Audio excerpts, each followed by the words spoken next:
Hello friends, Shashi Agarwal channel के अंदर मैं आप सबका स्वागत करती हूँ। तो आज का जो हमारा सब्जेक्ट है that is the business statistics और जो हमारा चैप्टर है that is the time series analysis. तो जिसके अंदर we are going to solve a question which is based on previous year paper calculation of trend value using 3 yearly moving average। तो ये question हमें दिया हुआ है तो जिसके बेसिस पे हमने ट्रेंड वैल्यू जो है कैलकुलेट करनी है। अगर आपको मेरा ये एफर्ट सही लगता है तो डू लाइक माय वीडियो, इसको शेयर कीजिए, कमेंट कीजिए और लाइक कीजिए और मेरे चैनल शशि अग्रवाल को सब्सक्राइब कीजिए। So this is my app Edusum app जिसको गूगल प्ले स्टोर से आप लोग डाउनलोड कर सकते हो। ये जो ऐप है commerce, economics and management students को काफी सारा फ्री स्टडी मटेरियल और काफी सारे फ्री मॉक टेस्ट प्रोवाइड करती है। इस तरह स्टैटिस्टिक्स, अकाउंट्स, इकोनॉमिक्स, ये काफी सारे कोर्सेज यहाँ पे अवेलेबल है। तो यहाँ पे ये हमारे पास क्वेश्चन है। तो यहाँ पे हमने 3 ईयरली, ये ऑड है, जैसे 5 ईयरली, 7 ईयरली, तो ये सारे ऑड है। तो यहाँ पे calculation of trend value using 3 yearly moving average. तो यहाँ पे हमने 3 ईयरली मूविंग एवरेज जो है कैलकुलेट करना है। तो ये ईयर है और ये हमें प्रोडक्शन इन टर्म्स दिए हुए हैं। तो अब हम इसका सोल्यूशन जो है निकालते हैं। तो यहाँ पे देखो क्या है कि जो हमारे, क्योंकि ये मूविंग एवरेज है तो 2001, 2, 3 का टोटल करते हैं। तो ये 412 प्लस 438 प्लस 446, ये 1296 आ जाता है। उसी तरह 2002, 2003, 2004 का हम टोटल करते हैं तो ये आ जाता है 1338। उसी तरह ही हम 2003, 4, 5 का टोटल करते हैं तो ये हमारे पास आ जाता है 1370।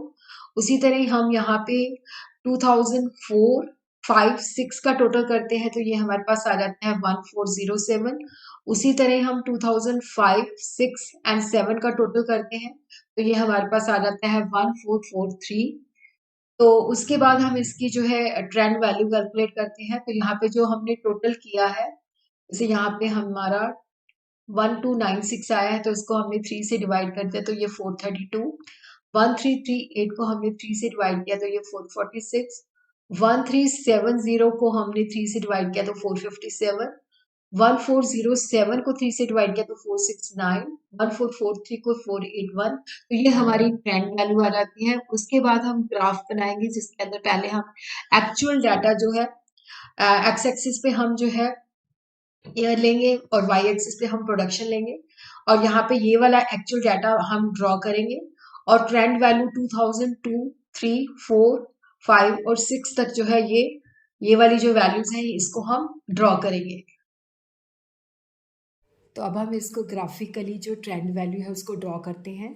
तो पहले एक्स एक्सिस पे आपने ईयर लेना है। तो जैसे यहाँ पे 2001, 2, 3, 4, 5, 6, 7 और प्रोडक्शन जो है वाई एक्सिस पे लेना है।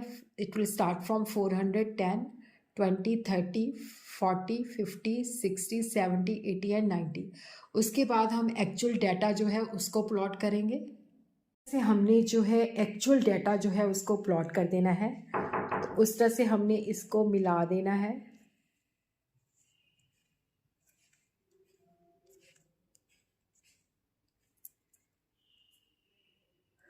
फिर उसके बाद हमने जो है ट्रेंड वैल्यू कैलकुलेट करनी। तो अब हम यहाँ पे ट्रेंड वैल्यू जो है वो प्लॉट करेंगे। तो ट्रेंड वैल्यू जो हमने 3 ईयरली मूविंग एवरेज जो है कैलकुलेट की है तो वो हमने शुरू करनी है 2002 से 2003, 4, 5, 6, क्योंकि यहाँ पे 2001, 2, 3 का जो मिडल है वो है 2002 और 2001, 2, 3 का जो मिडल है, सॉरी 2002, 2003, 4 का जो मिडल है वो है 2003। तो इस तरह से हम 2006 तक जो है ट्रेंड वैल्यू जो है प्लॉट करेंगे, वो मैंने निशान लगा दिए हैं। तो अभी मैं आपको जो है इसको मिला के फिर दिखाती हूँ कि ट्रेंड वैल्यू हमारी किस तरह से कैलकुलेट हो जाएगी। तो देखो ये जो ऊपर है ये एक्चुअल है, ये जो है ये हमारी जो है ट्रेंड वैल्यू है। तो इस तरह से ये देखो ये जो है यहाँ पे मैं लिख भी देती हूँ, ये जो है ट्रेंड लाइन आ जाती है हमारी।